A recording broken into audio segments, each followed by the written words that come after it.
Hi everyone, I just want to talk about a dream that I had a few nights ago. In this dream, I was hovering over a volcano and I could tell it was reaching a critical point. I could tell it was just about to erupt.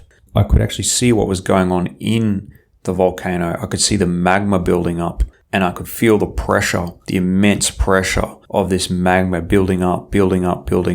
And then all of a sudden, boom, it erupted and it sent out a shockwave. It spewed out volcanic ash and magma, and it sent out a shockwave.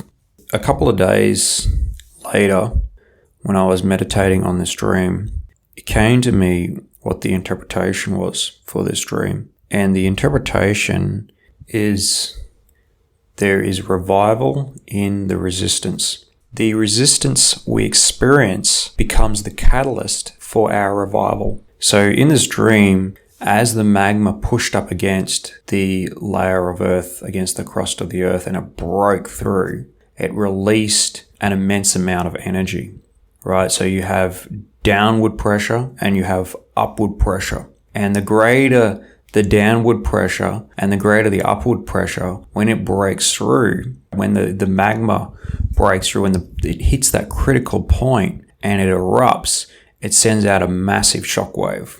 That's what it's like when we are praying, when we're pressing into God, when we have resistance and we're pressing into God, it builds up. Our prayers build up. They build up. And it hits a critical point. It erupts. We have breakthrough. And when that breakthrough happens, it sends out a shockwave that not only affects our lives, but it can affect the lives of others around us. It can create revival around us. And so I think of people like Evan Roberts, who prayed for whales for years. And then there was an eruption and there was a revival within a year. But he'd been praying for a long time before that. You look at John Wesley and how much he prayed. When he was out and preaching, he would pray. Most of his time was spent in prayer. We have these environments where there's huge resistance. And then when we have that breakthrough, when that presence of God, it builds up, we have that breakthrough, it releases a shockwave in the spirit world that affects the whole spiritual environment and affects the people. And it creates an environment for revival. So depending on how great the resistance is, will determine how great the revival is. So there are a lot of people that are struggling in their personal lives, and they're thinking, when am I going to have revival? Well, Jesus says to not lose heart and to keep praying. He gave that parable in Luke 18, verses 1-8, about the widow and the wicked judge, and how she would go and annoy him and keep annoying him and harassing him for protection. So if you want, you can read it yourself. If you're going through a lot, and if you feel that like there's a lot of resistance, know that when you have your breakthrough, it will not only affect you, it'll affect others around you. The bigger the resistance, the bigger the revival, the bigger the effects of the breakthrough. So don't lose heart. Keep pressing in.